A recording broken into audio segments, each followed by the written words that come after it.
Hello, beloved consumers. Thank you for joining us for UNICAST. I'm Unical Unicron, And I'm Jeremy Connor. and today we're going to be talking about gender.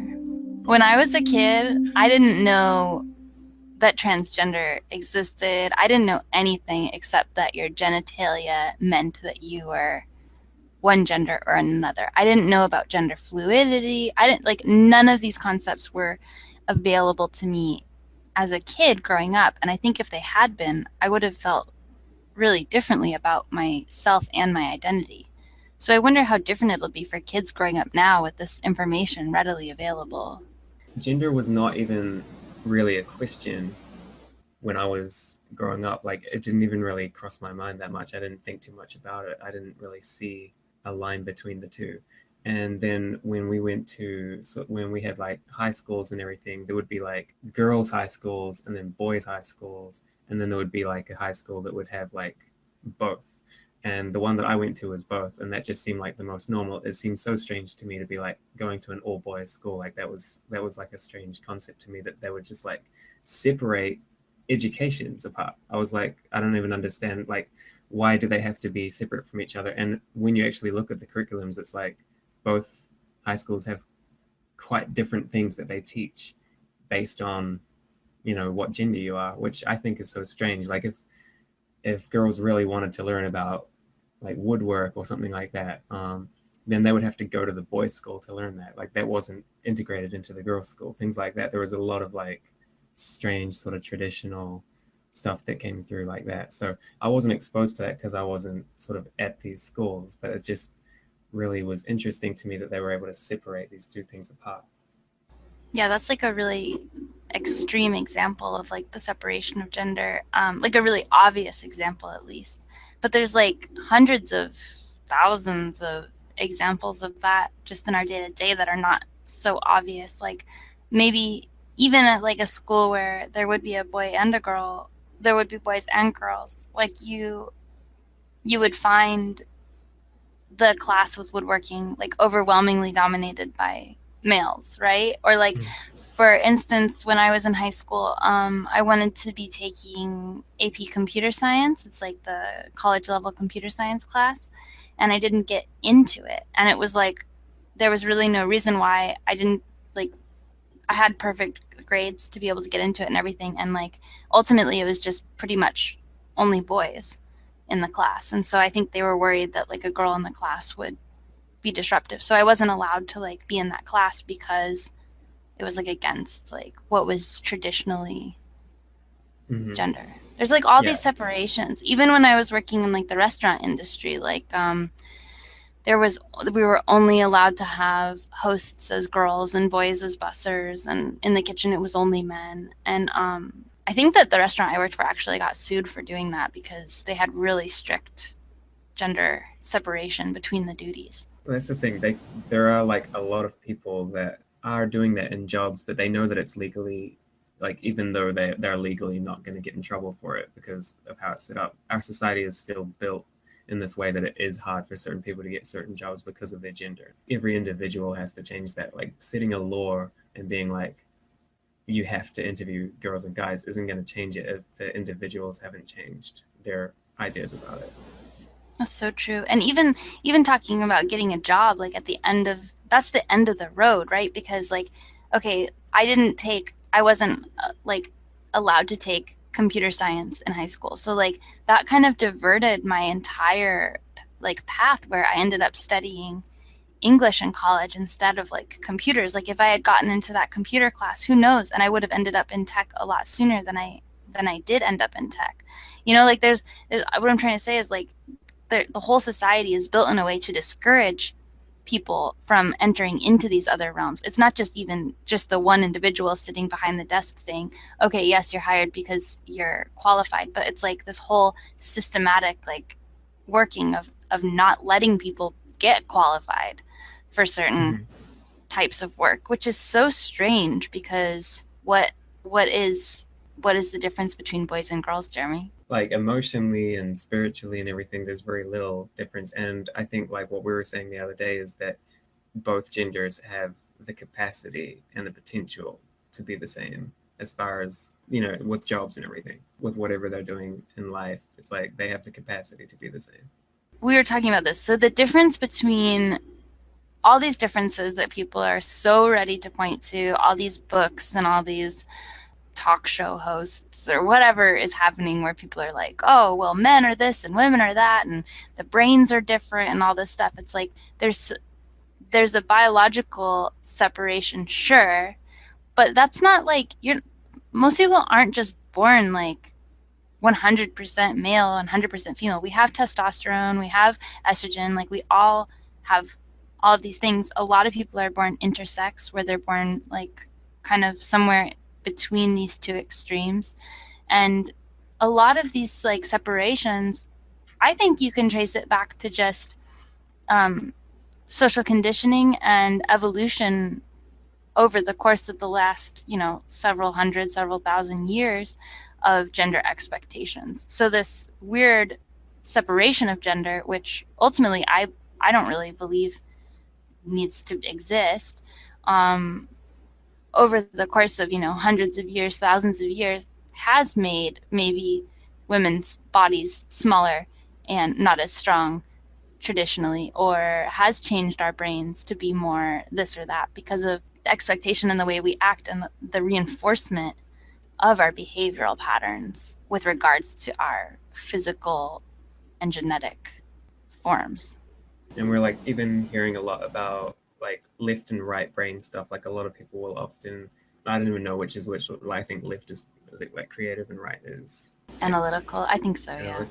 I don't Yeah. know the difference either. So yeah, so like those two, like a lot of the times people will just assume that men sort of fit more into the right category and that women fit more into the left category, and they kind of have bits of both, but that they have like the stronger thing. But like you definitely notice with artists, which are people that are like outside of society in a way, so they're not taken over by this whole like social conditioning to the same level.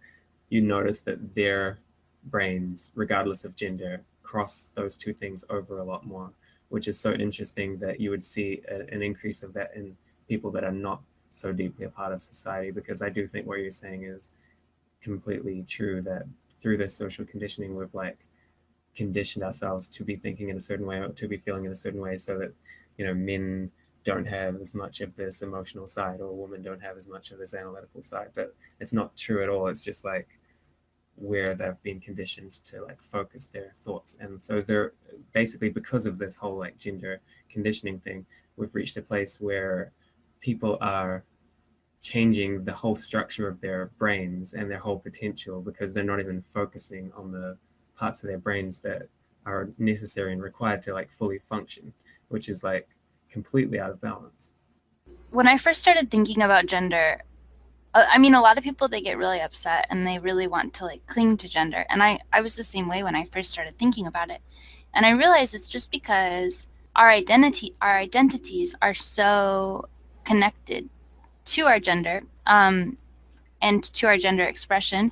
So we think of it like, well, I'm a girl and like this is who I am. It's like part of my expression. But like, sorry, hang on 1 second. Meatball's like about to knock a bunch of stuff over. Meatball, go lay down. It's interesting anyway, because like with the example of a cat, like or animals in general, there is not so much of a distinction in gender. No, and like some birds and stuff have like different behaviors for like mating and stuff, but animals don't have the same gender extremes. But they do have some, you can kind of tell like if a animal is a boy or a girl depending on how they act. It's pretty interesting if you think about it that way. And I think a lot of times we end up putting our own pre-established like expectations on animals to act in certain ways because of their gender. So I wonder how that like colors our findings. What they did a study where they put people into a room with a baby and they dressed the baby up as a boy or they dressed the baby up as a girl. And obviously you Oh can't wow. tell like the gender of a baby, but the babies that were dressed up like a boy, regardless of whether they were a girl or a boy, were like more manhandled. They were like treated more roughly. Like people were like more like talking to them in lower tones. Like they were just acting totally different to these babies dressed as boys versus the girls. They were like talking to them in a higher pitched voice, like holding them more gently, like not playing with them as much. Um, so it just starts so young, just based on what we think someone's gender is. And what I was saying earlier is that at first I was really upset and I was saying, well, I like to be a girl. Like I identify with that. But then I realized that that just all it is that I'm identifying with a rigid structure of expression. And if I let go of gender and I say, I'm a human being and I can identify with whatever I want to identify with, regardless of what gender it belongs to, it's totally freeing. So instead of being like, oh, well, I like to wear dresses. It's like I can say, yes, I do like to wear dresses, but I also like to climb on rocks. Like I don't have to be limited by gender. So in that way, it you do let go a little bit of this like rigidity of expression, but you're able to free yourself into like anything you want to be. I agree. I think that you can still identify with one particular gender and like gravitate to one side over the other, but that by freeing yourself from these um, structures of gender, you're able to embody parts of both that, you know, by society standards, you wouldn't be able to do. Like men, it's like seen strange if they're wearing a lot of pink, then people automatically think that that's a feminine color and all this kind of thing. And like it's pretty interesting to look. I mean, I don't know if this is a fact, but I do remember reading something about how, like, blue, how we see that as a color for boys and pink as a color for girls, how it used to be the other way around. I've read that too. And okay, yeah, so it probably is true. I don't remember where I read it now, but I mean, if that is true, even just as a concept to like think about, it makes so much sense that, you know, if we're constantly associating a certain color with a gender, we're going to eventually start seeing it that way. But really, it's a color, and I think it's crazy that we have this ability of, you know, looking at a color in such a way that we've now associated with gender. Like the gender has stolen a whole color, you know. All of these things are totally arbitrary, like colors, like dresses. Okay, like a dress is like literally a shape of fabric. It has nothing to do with your genitalia. It has nothing to do with like how much estrogen or how much testosterone you have. It's the shape of a piece of fabric. Like it's crazy how much we associate to gender when there's really no point, and it's so limiting. It is. It's totally limiting to expression. Like from any kind of expression, we should be able to express ourselves in whatever way we're feeling. And if we do have aspects of both masculine and feminine within us, we're going to want to express that in different ways. And if we're not, if we're limited by society, then that cuts a whole, you know, it's like a whole part of ourselves, a way of expression. We can't fully become our full selves. Like for me, I have this, like right now, I have this beard and this mustache, so it's very kind of, it's considered to be this whole masculine image. But I also like wearing eye makeup, and I'll wear lipstick. It's a light thing. It's not like an extreme thing, but it's enough to like bring out this kind of feminine side, but then there's this masculine side, and you're putting the two together, and that's seen as kind of strange in society. Like you can't be both of these things. I'm exactly the same way. You know, I'm wearing makeup and dresses, and then I have like hairy legs, hairy armpits, which is Mm-hmm. totally feminine. Like, there's no reason why that's not feminine. I was born with, you know, Yeah, growing hair on my legs, but it's so strange by society standards. People think it's like they get so like it's like so taboo. It's like now erotic. People are like, oh my god, I can't even handle it. And it's probably the same with like makeup. Like, for you to wear makeup, you know, people probably would see that as like this like erotic thing when it's really not. It's just a form of expression. Like it should be no different than if a girl chooses to wear makeup, but it's heightened because it is considered, you know, taboo. and it's slightly different with the, like hair on your legs and everything is like a normal thing for a girl to have, whereas makeup is like an additional thing. So like it's this whole other level where you're adding it, and it's strange that people would probably be more willing, even and a lot of the times like society would be like more used to a man wearing eyeliner or something than it would for a woman to have hairy legs or hairy armpits, which is crazy because one of them is actually natural and the other one is an additional thing. Yeah. And like we were, it's like I loved what you said to me another day about that I had never thought of or noticed before was that um like in advertisements for shaving legs, how they don't even have hair on their legs when they're like actually shaving their legs, which is like the equivalent of trying to advertise some kind of cleaning product and just like there's no stain on the carpet and they're just like spraying this thing and saying, look how well it cleans the carpet. You know, it's like that whole thing of like that they're so afraid to depict women with hair on their legs that they won't even show it in an advertisement to like shave their legs. Yeah, and you're right. It's like it's not even an extra thing. It's just what women have on their legs. Like it's like Yeah. I can't believe how normal it is to shave your legs every single day and not have an like speck of hair anywhere. Like it's like so scary to people. And that's like that's the whole idea of like they're trying to build an image and say this is what we call feminine, but you have to work to get to that, which is like it's just interesting that you would have to do that. And it seems that women have a lot more work to do. You know, they're straightening their hair, they're putting on all this stuff, but like we should on both sexes we should be able to do that if we want. It's all about expression, and we might take hours to get dressed up and everything, whether you're male or female, and like look really nice to however you want to look.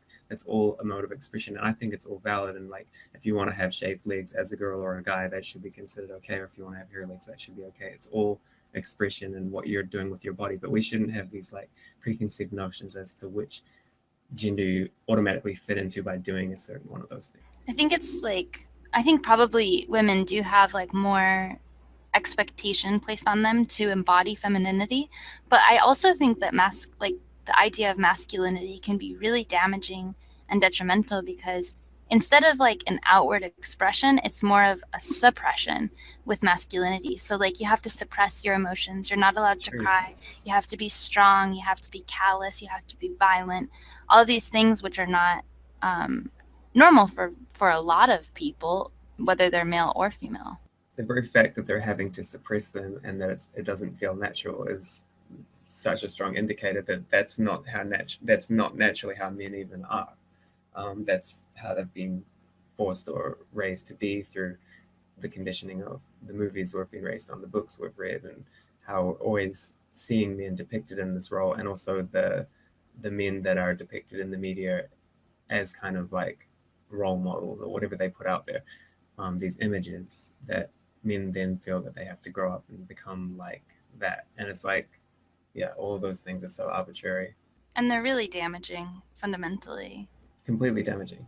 So yeah, I consider myself gender non-conforming just because of all these ideas. I think that it is really um, damaging. I really don't see the necessity or the value of identifying different genders. I really think that that we can live in a world of just pure free expression. And I do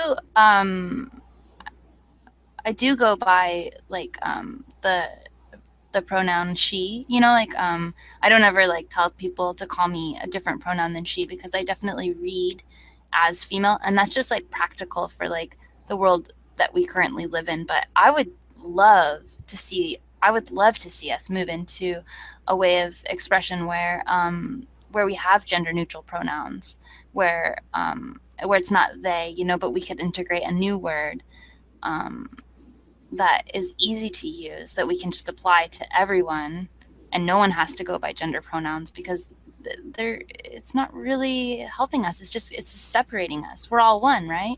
Whatever sex you are, you can take on aspects of the other gender and learn from them. But because we're like so separate from them and so divided, we don't even take on the knowledge of what the other side of it all has. Like we're not taking on what they have. Yeah, so you're missing out, like you said, on a whole different part of your brain. Yeah. You know, we're missing out on a whole different part. There is the issue of it can get pretty confusing when you start imagining that gender doesn't need to exist because then um like gayness kind of disappears. Like then there's like really no such thing as like being straight or gay anymore. You just like everybody just loves Right. everybody who they love. Like and it doesn't there's no longer any separation between gay or straight or transgender or anything. Like all those qualifiers which are so necessary at this time would theoretically disappear. I was reading a channel text called Twin Souls and Soulmates by Saint Germain, and they basically said that in the future there is no such thing as like gay people or whatever. And all the people on the Amazon review were like losing their minds because they didn't understand what they were saying. Like they're saying there's no gender. Like if there's no gender and we're not viewing people with these categories, everybody's completely free to do and love exactly as they want to, and you don't have to have these qualifiers. But people really like these labels because it helps them identify themselves in the society where, I mean, I don't know what the value is completely, but I do think that there is a value, at least right now, in having some labels. I mean, when it comes to a relationship with someone, it's like it really just comes down to what those individuals want, and it really doesn't make any difference with like in regards to gender based other than personal preference, which like you're saying, like by taking out the gender aspect, it just takes away all of those invisible lines. We've been so conditioned to be like identifying each other, separating ourselves, grouping ourselves into these categories, and to realize that the categories may be helping us within this framework, but ultimately are just hindering us, by saying, oh, well, we can only express ourselves in this particular way. I think it's good because we're giving language to the separations, but then once we do that, we'll be able to just completely let go of them and just be people. Just be people, yeah. It's hard for me to understand somebody who wouldn't be, because I consider myself completely pansexual, and I used to consider myself bisexual before I knew what pansexual was. Um, but as I learned what pansexual was, just that you love the people you love and that you're just attracted to the people you're attracted to, that really opened up my mind. And the one thing about being pansexual is everybody thinks, oh, so you're attracted to everybody. And it's like, no, I'm Yeah, still only attracted to people I'm attracted to. but it's just they could be anybody. It It's not doesn't like matter what their confined to gender just one. is. Exactly. I mean, I have friends that to this day I have no idea what gender they are, and I've never bothered even finding out because it doesn't even matter to me. Because I'm like, that's what I was saying with this whole idea of a relationship. It only really matters if you're going to be in a close, intimate relationship with somebody, then it depends on your personal preference.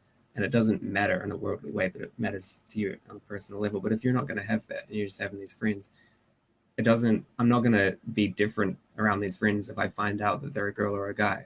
I'm treating them as I do, like, as a soul.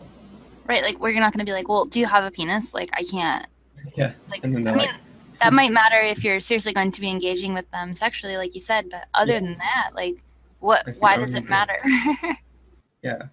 That's literally like the only thing where it would matter. I'm not going to be speaking to them differently. I'm not like I could do all the same things I would do with any friend, regardless of whether they're a guy or a girl. It doesn't make any difference.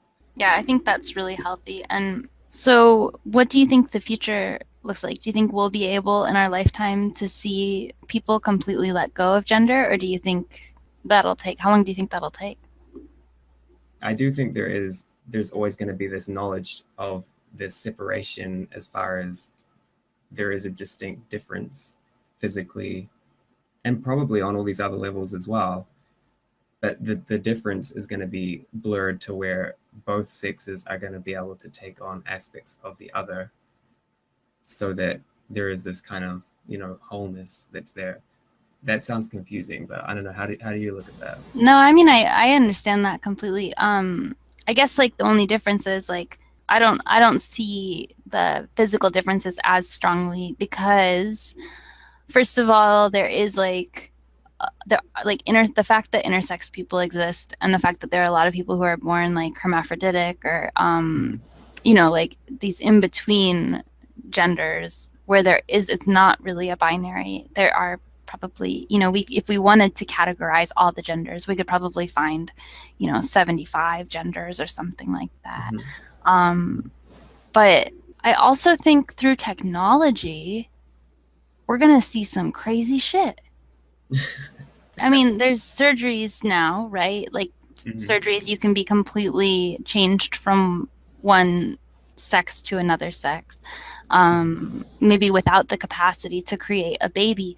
But that is feasible within our technological future as well. They're starting to talk about having wombs in men and growing babies in men and Right. all of these things. So like I just I think that technology will, as always, go hand in hand with our consciousness and our Yeah. ability to step outside of these things, and our technology is going to help us accomplish this. I don't think it's like Yeah. not natural, because I think any technology that comes from us is completely natural. We just have to decide if it's beneficial or not. And I I agree with think that too. the ability to like embody whatever aspects you want to embody, um, I think that that is totally beneficial. People are terrified of technology when it's used in these ways because they think that it does make it unnatural, that these things, that everything's becoming unnatural because of technology. But I totally agree that it goes hand in hand with consciousness and spirituality, and it can be just as harmful as it can be beneficial based on where the consciousness is at. And when these two things come together, spirituality and technological means, there, all these things are going to become possible, and it's not going to be seen as this strange or horrible thing that we're the way that we're looking at it right now, or It's as you know that the world looks at it right now. They just think that all that's wrong for people to disfigure their bodies or whatever. But like, but it's freedom. it's freedom. It's total freedom. And like, why is it that people are born into bodies that they feel they're they're the complete opposite sex, but they're like trapped in these bodies? I mean, there are so many people, millions of people that feel this way, that are just like feeling completely trapped in their sex. I mean, that wouldn't be, it's not like a psychological thing. That's a genuine thing where it's like they've come into the wrong body. So And can you imagine the torture of that? exactly. Like And that would it's be like pure torture. And it then would be on top torture of that, like all the social stigma that goes with it. of people looking down on you for wanting to change that, and all of, yeah, all of these things. I totally agree. And I think, why is it that, I mean, yeah, you would be lost in a kind of hell or a nightmare when you're trapped in this world that doesn't understand that, and you're trapped in this body that you don't feel you fit any of the things you're supposed to be, that you're born in the wrong body. I mean, I can relate to that, not from a gender point of view, but when I just always felt like I was just born in the wrong place. I didn't fit here. I feel like I'm supposed to be in some other planet. And so I can relate to the confusion and the darkness and frustration that comes with all of that side of things. But I can't even fathom what that would be like when it comes to all these like strong societal differences with gender. And by breaking down those barriers with more advanced technological means, um, spiritually, that are more in line with our evolving consciousness and spirituality, then we are going to be able to reach a place where these things are just going to be seen as being more naturally modifiable. And as we, yeah, and like spiritually, as we ascend and as we become more accepting, like of that, let's say you're a child and you're born into what you feel is the completely wrong body. And so you feel like you have to go this extreme route and get surgery to change it because you feel like you identify with this other gender. But what if we had like a more accepting culture? Think about how if you're born with like, so I don't feel like a girl completely. I'm okay with my genitalia because fuck it, like that's just how I feel. But at the same time, like if we were all just more accepting of the expression, I wouldn't feel such a strong like, I mean, I've thought about it, like because I do identify with more masculine side of things. So I've like considered it, like thought like, okay, well, what would that be like? And taken myself down that path of like what it would entail and the commitment. And I think you have to really feel very, very strongly in order to go down that path. But I also think like the reason why people feel so strongly in part is because society cannot accept people acting in different ways with different genitalia. It, Right, the more right. That accepting we can be, like the more honest these forms of expression will be, and the less dramatic I think they'll have to like try to embody. that is such a good point. Like, I think there will be examples of people that are so deeply in the wrong body that to have changes of their sex is like necessary for them. But there is also probably a large percentage of people that want to change their sex, mostly because of the societal conditioning. And if we were more accepting, the percentage of those people would go greatly down, based on the fact that they could be fully free to express however they truly were without society perceiving them in this way. They don't have to say, I am a girl, in order to be a girl if they're a guy. and have to go through that whole difficult thing. They would just be accepted as a guy that is more expressive in a feminine way. Yeah, exactly. And But do you, people think, oh, sorry, you go ahead. I was just going to say, do you think that this whole idea of like how, like when we can just say in a feminine way and in a masculine way, we're just using these terms to refer to what we currently know? But do you think that those very terms are just going to be like almost impossible to know what you're even talking about? If you said feminine, it would be like, well, what do you mean? Yeah, I think it would change. Like the way that in the spiritual communities we think of the feminine and masculine spirits. I almost don't like the way that we talk about that in our spirituality circles because it does conjure up all of this societal brainwashing for me in particular, and I'm sure it does with other people as well. But there is like fundamentally on the universal scale, this is how I see it, that the universe is made of this duality, but it's like a false duality, and ultimately it's all the same. So it's not like one extreme or another extreme. It's like all part of the same thing. And so there is like a part of the universe, which is more creative and productive and explorative and that kind of thing. And we consider that masculine, quote unquote. And then there is the more, resting, creative, thoughtful, contemplative energy, emotional, which is considered feminine. But as far as our attribution of those concepts to genitalia is totally mind blowing because they are in all humans, regardless of their gender or sex. And I don't know, like we might consider them masculine, feminine still in the future, but I don't see those as actually relating to gender or sex Right. That is such at a good answer. It all. makes so much sense.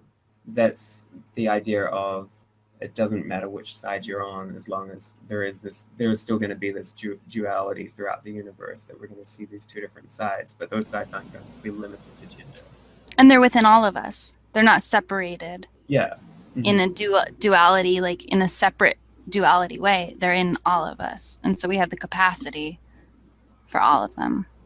What I was going to say earlier is like people think of, changing your sex, or like even like thinking of like a man being able to have a baby, right? Like that would just like make people lose their mind and be like, well, that's unnatural. But like, think of all the things that we do with technology that are unnatural. Talking on our cell phones, dyeing our hair, people get nose jobs, people get their nails done. You know what I'm saying? Like, there's Yeah. so many things.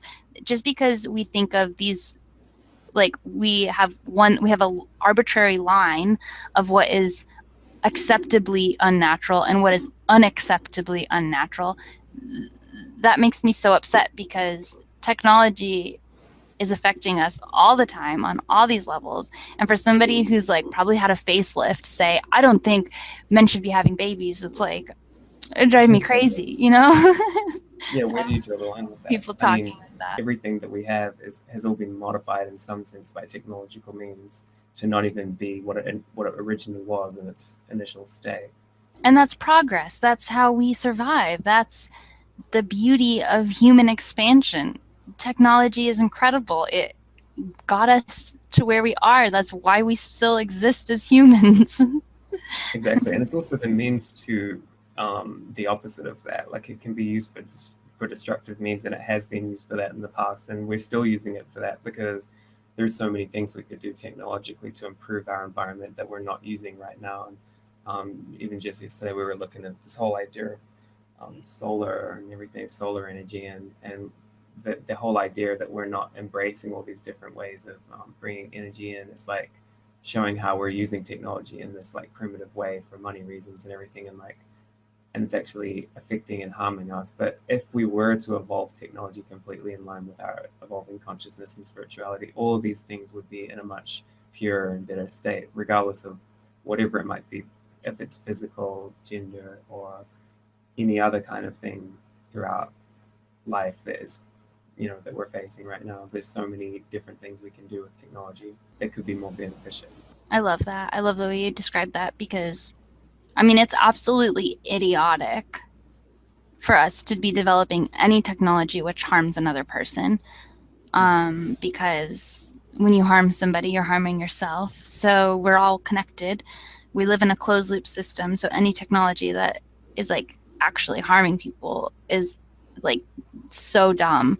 But I haven't ever really taken it to the fact, like, even just in not embracing the technology to be aligned with what we know can fulfill our like truest potential, like being aligned with like solar energy and clean energy and all these things that we're not doing because of money or politics or whatever dirty stuff is going on. Like that's just as harmful and that's just as violent in a lot of ways. By actually avoiding the progression of technology, we're still using these fuel cars that are like destroying the environment completely when we already have the means and the technology to have changed that a long time ago, but we're like suppressing and holding back technology from its advancement because of these, well, like there's so many things involved with that, but it's also fear of technology and the progression of it that's holding it back. And if that's happening even on that level, then I mean, you can see how far behind it is with all these other aspects as well.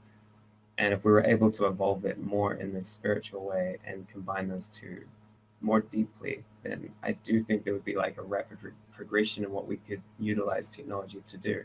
And it would be more of an acceptance. People would be more acceptant of what we're using it for. Yeah, I totally agree.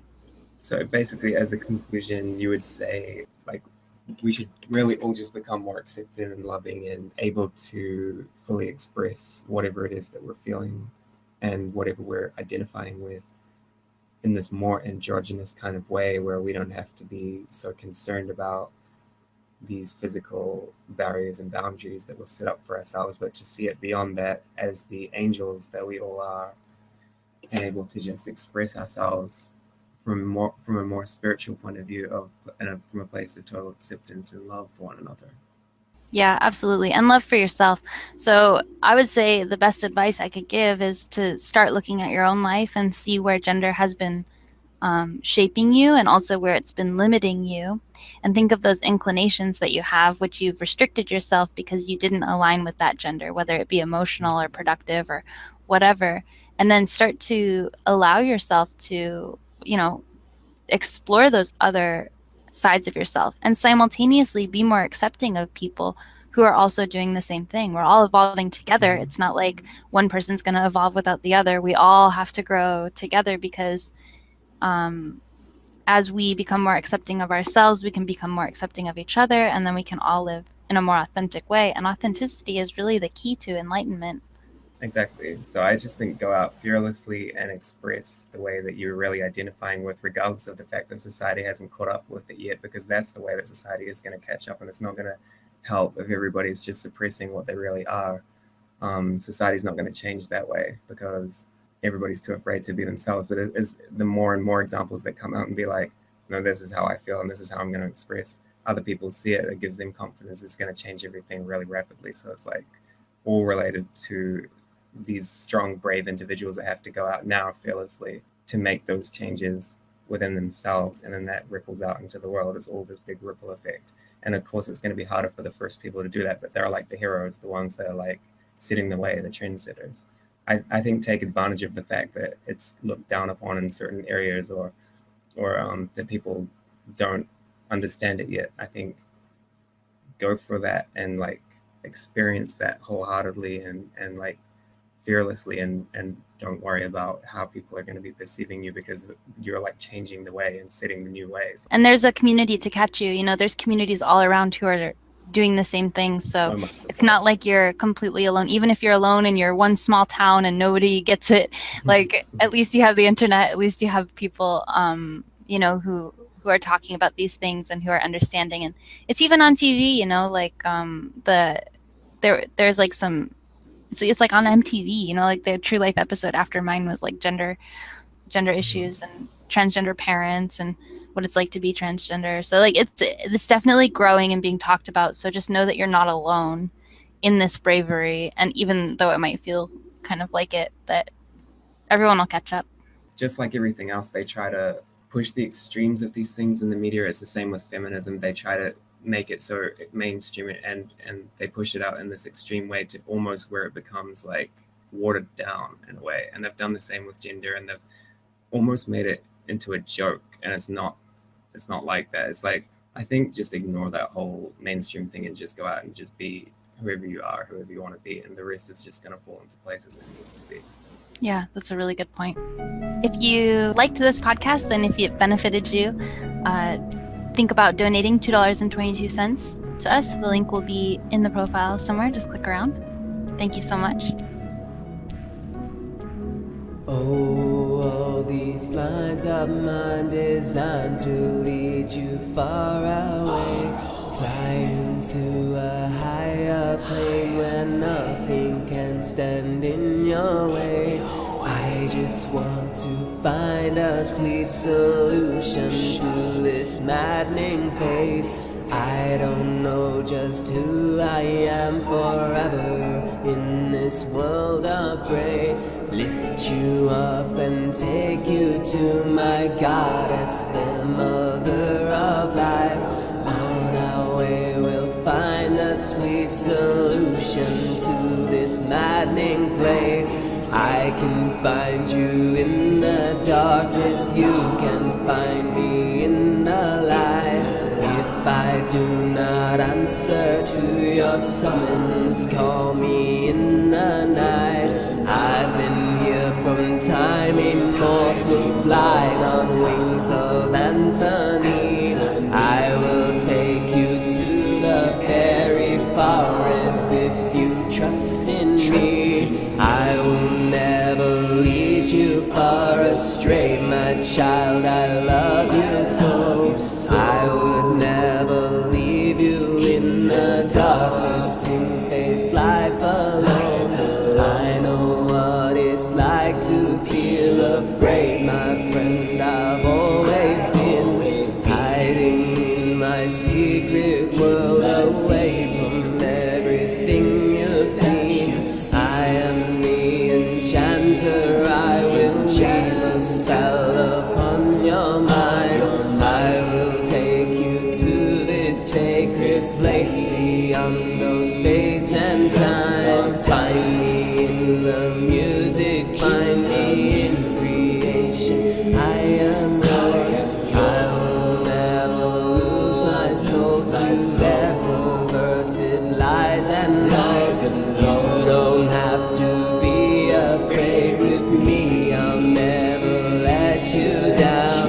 I will always be right here for you, let me erase your doubt. I am tired of all these people trying to make me lose my mind. I just want to fly away with you, my divine angel child. Bring to your mind a vision of your life, and I will transform everything. So don't be afraid, I am here for you. From the sideways I see everything. I know that you feel like you're losing your mind, and you feel like you're trapped in this place and time. But don't run away, I am inside your heart, and I've been with you right there from the start. I will never leave you, I can understand what it's like to be lost in the crazy land. And all of your pain, and I know how you feel, like you're in the wrong place. Nothing ever seems real, and you feel so scared to be all alone in a place that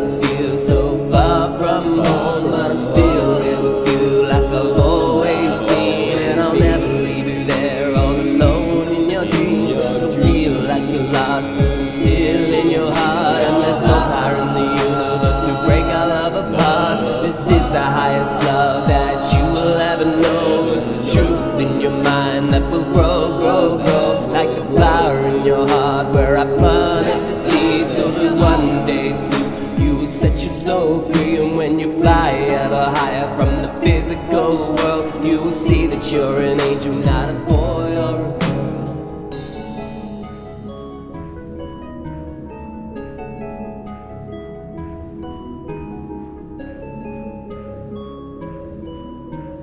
Baby, you're an angel, not